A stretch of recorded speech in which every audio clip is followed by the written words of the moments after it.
Pagka nilapit nyo yan mga amigo, mas ma-appreciate nyo yung bonsai. Ayan po mga amigo. O diba, mas ma-appreciate mo siya pagka ganyan siya. So ayan na po mga kababayan ko, yung natapos. At sa araw na ito, at ito, inayos na natin, nilagyan na po natin ng mga graba yan.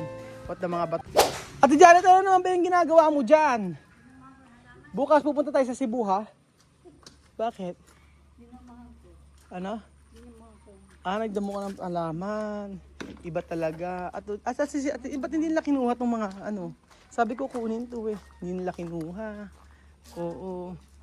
So magandang araw po sa inyo lahat mga kababayan ko. For today's video, nandito po tayo sa pinapagawa nating bahay. At meron ako gusto ipakita sa inyo ang napakagandang sampalok ng Thailand. Yung bonsai yan. So, grabe. Pero yung minahin ko na halaman hanggang ngayon hindi pa siya lumalaki.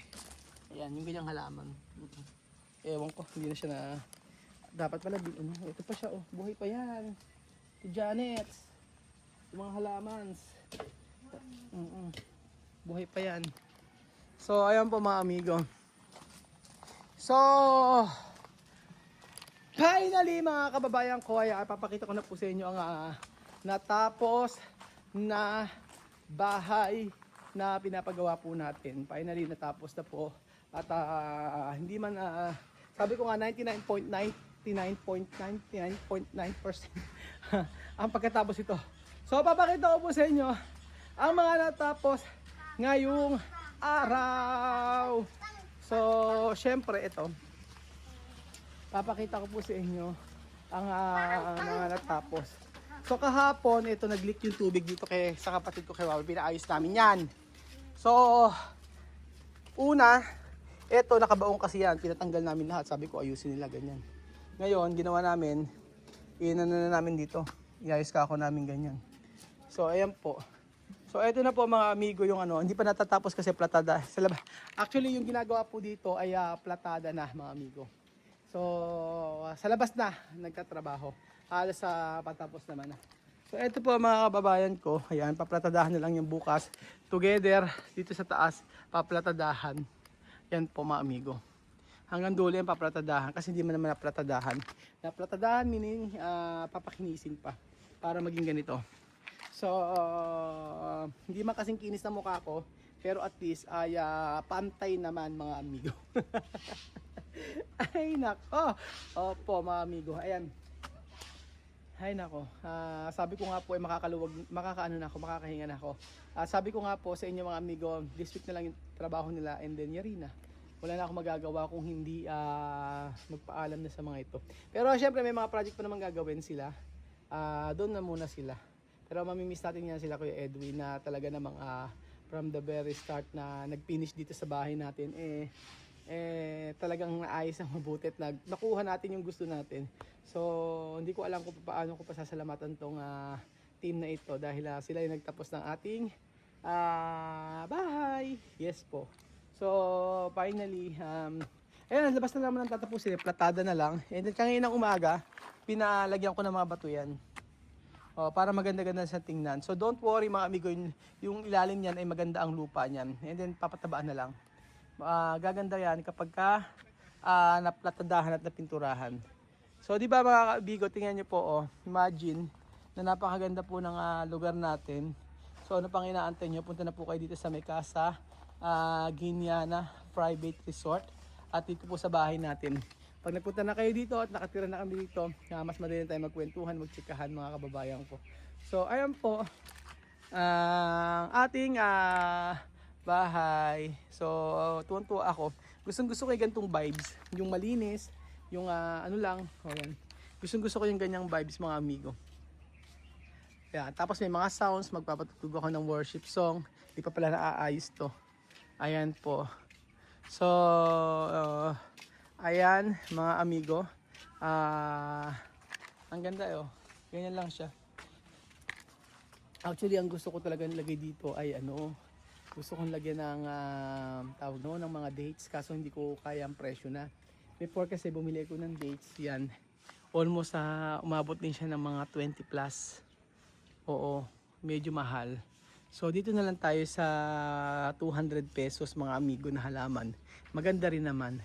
Pero, kaya yung dates natin, na next time na lang yun. Unahin na lang natin yung mga mas importante. Tulad ng kurtina na may kontrata pa, pambihirang patis. Hindi ko kinaya yung kurtina, sa totoo lang. Diyos mio, alam niyo yung kurtina, almost ka-presyo niya na almost ka-presyo niya na ang matindi. Ang ngayon ko na-realize na ang kurtina, almost ka-presyo niya ng ng aircon. Ang laki. Ngayon ko lang na-realize. Ngayon ko lang na-realize. Ganun ba kamahal ang kurtina? Kasi may Alexa kasi yun. Alexa ba? Alexa ba? Kasi siya, basta, meron kasi siyang motor na gagamitin para mag-open siya, magbubukas siya, magsasarado siya. Ganun po mga amigo. So baka talagang ganun ang presyo niya, pero hindi ko talaga kinaya yung presyo. Kaya may kontrata pa. So ayan po mga kababayan ko, yun na natapos ngayong araw. Sa ating pinapagawang bahay. Ayan, pipilitin ko pong hindi mabilis yung camera. Ayan po mga amigo. So, eto pa. Ayan, linis-linis na lang sila. Opo, so, ang wala pa rin, may mga kulang pa kasi madali naman na yun. Like yung mga ito. 1, 2, 3, go. Tapos na, olos, yan. Wala na lang dito, sliding na lang. Kasi si Marvin very busy po sa ibang project. Tapos papataysan ko to, kaya lang hindi ko alam kung kailan ko papataysan yan. Kasi mas iunahin ko po yung importante. Papagandahin na natin na papagandahin mga amigo. Hindi pa tatapos. Kahit sabihin natin 99.9% na ito tapos. Didiretso pa rin natin. So, yung pagpapaganda. Ayan po mga amigo. So, eto. Ayan na po. Ayan. Ating mga tapos na. So, gustong-gusto ko talaga yung bonsai dito mga amigo. Talaga nagbibigay siya ng ganda sa ating bahay. Pag ganyan ayan, parang hindi mo siya pili. Pero pagka nilapit nyo yan mga amigo, mas ma-appreciate nyo yung bonsai. Ayan po mga amigo. Diba? Mas ma-appreciate mo siya pagka ganyan siya. Tapos, ito pa. Pagka ganyan, nilapit mo siyang ganyan. Diba? Mas ma-appreciate mo. Like tulad nito, ayan. Kasi Ate Janet siya kasi kay Bed yung pa nagpintura. Tapos, ayan po yung mga bonsai natin. Diba?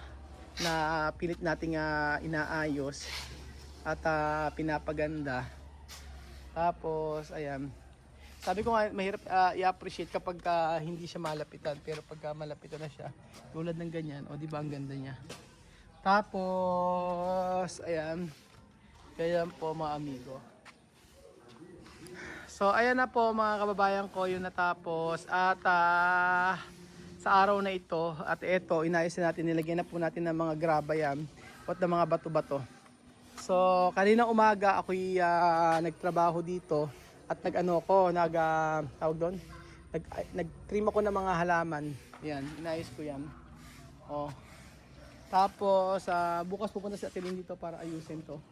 Ayan. And then ayun sila Chuchen, nasa loob si Chuchen. Tapos na siya mga amigo talaga. Kaya lang sabi ko paano papagandahin pa.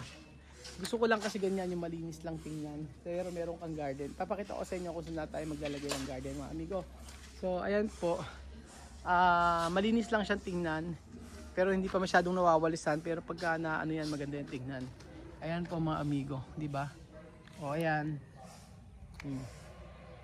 So kahit sa angulo maganda siyang tingnan. Para sa akin. Ayan. Kagaya niyan, ito yung bonsai natin. Pagka habang nagkakape-kape tayo sa umaga, ganyan ang style natin. Di ba ang ganda? Tsaka mo siya ma-appreciate pagka ganyan ang mga kuhanan. Di ba? Yan. Ma-appreciate mo yan mga amigo. Ayan po. And then, syempre, ito pa. Ayan. Ayan po. And then ito, yung mga natin. Maganda. So, ayan po. Pag po kayo magulat talaga pong may camera yan, si Foreman talaga nagtatrabaho yan. Pero pagka walang camera yan, walang ginawa yan po, hindi makapagkwentuhan lang. Ganyan po talaga style ng Foreman namin. Napakabait po niyan. Pero may may pakitang tao. Pakitang tao. Makikita na naman, sasabihin ako, inaaway ka na naman, Eka.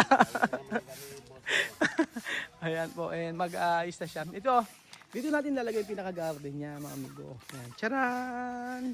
Yan po tayo maglalagay ng mga halaman. Ito po ang aabangan ninyo sa ating vlog. Yung paglalagay po ng mga halaman dito. At ito po yung aabangan ninyo kung ano ang gagawin natin sa part na to. Sabi ko nga sa inyo, kung marami lang tayong budget, maglagay na tayo ng room dito at maglalagay tayo dito ng swimming pool. Pero for the meantime, habang sila ay nakikipagkwentuhan. Sabi ko nga po talaga, dito po sa Nueva Ecija, usong-uso po yung mga chismisan. Alam mo na mula po si Kuya Belgian ay napunta dito, talagang matindi po yung bibig niyan. At saka ni Belinda. Oh my God. Oo. Pero si Ate Janet talaga, iba ugali ni Ate Janet. Si Ate Janet nahahawa na kay Billy sa pagiging chismosa. Totoo yun. Diba si Kuya, ano yung chismisan naman ni Belgian? Gulay. Bukod sa gulay, yung mga kinakain na pangkumpay lang daw sa baka. Hindi kinakain kasi dito yung... Baka pwedeng isa-isa muna magsalita. Sino muna? Bailey, ikaw muna. Nag-usapan namin yung alugbati kung Oh. kain. Oh, Sabi ni Kuya Bel, oo daw, nilalagay sa munggo. alugbati. Oo. Tatanungin kita, Billy. Kuya, Billy, mat ha? Billy, tatanungin mo, tumingin ka rito, Billy. Tatanungin kita. Kung si Belgian ay klase ng gulay, anong klaseng gulay si Belgian? Lantang gulay. Yung kanto, Ano nga? malanta. Ay, nako, nananakit. O ikaw, kung kung si Belgian ay gulay, anong klaseng gulay si Belgian? Yan, kangkong. Bakit kangkong? Pwede adubuhin. Kailangan lumaba ka, Belgian. Kung si Billy, bisugo. Wala pa tayo sa isda, gulay pa lang. Sa gulay, kung may gulay, anong klaseng gulay si Billy? Gulay siguro. Ano? Bakit saluyot? Saluyot daw. Matalino kasi si Ate Janet, matalino. Oh, ikaw ang tatanungin ko, si Billy, anong klaseng gulay si Billy? Oh, dali na. Siguro, ano bang gulay na? Ano? Ano bang gulay? Ano? Talong. Bakit naman talong?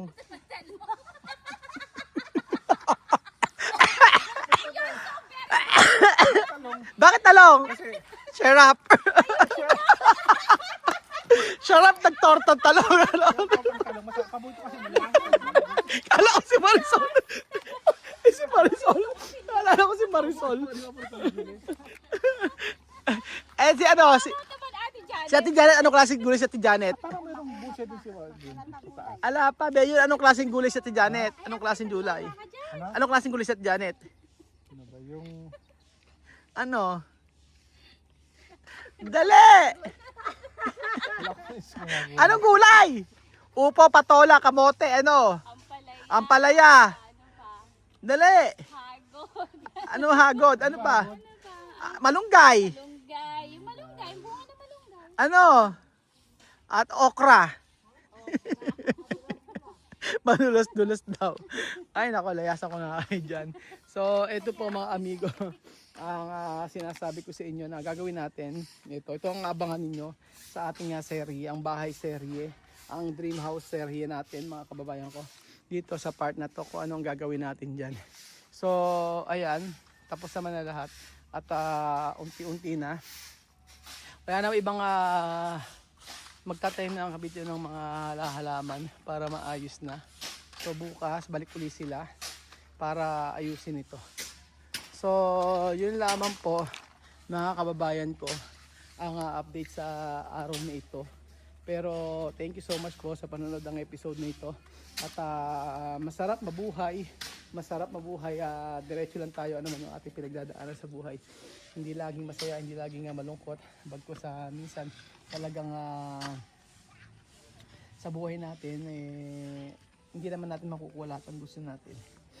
Opo, wag tayo mag-expect na makukuha natin lahat ng gusto natin. Ang i-expect po natin mga amigo ay magpasalamat kung anong meron tayo. Kung hindi dumarating pa, pag-pray. Kung dumating, magpasalamat. Kung sobra-sobra, lalo magpasalamat. Pero kapag hindi dumarating, pray lang ng pray. Ganun lamang po mga amigo. So kagaya ng bahay na tinatayo natin na to, hindi naman natin alam na matatapos ito basta-basta. Pero in just 10 months, almost 10 months, natapos ito. Oh, napakabilis na rin natapos. 10 months lang, hindi umabot ng 1 year. Kasi ang estimate ni Lamarvin dito is 1 year. Pero kung natapos ng 10 months to, okay na. Mabilis na po yun. So, yun po mga amigo. Di ba medyo mabilis lang in just 10 months, natapos lahat. Sabi ko in just 10 months, natapos. Hindi ka sa July mag-start. July, August, September, October, November, December, January, February, March, April, May, June. 11 months pala. In just 11 months. 1 year ang sabi nga nila. 1 year daw bago matapos to. Pero ayan, 11 months. Tapos naman na. So, ayan po mga kababayan ko. Ang dating pangarap lang natin, ayan dyan na. At matitira na natin dito in the future. So, abangan nyo po ang mga update natin sa ating dream house. Salamat po mga amigo at God bless. Salamat sa inyong pagsuporta.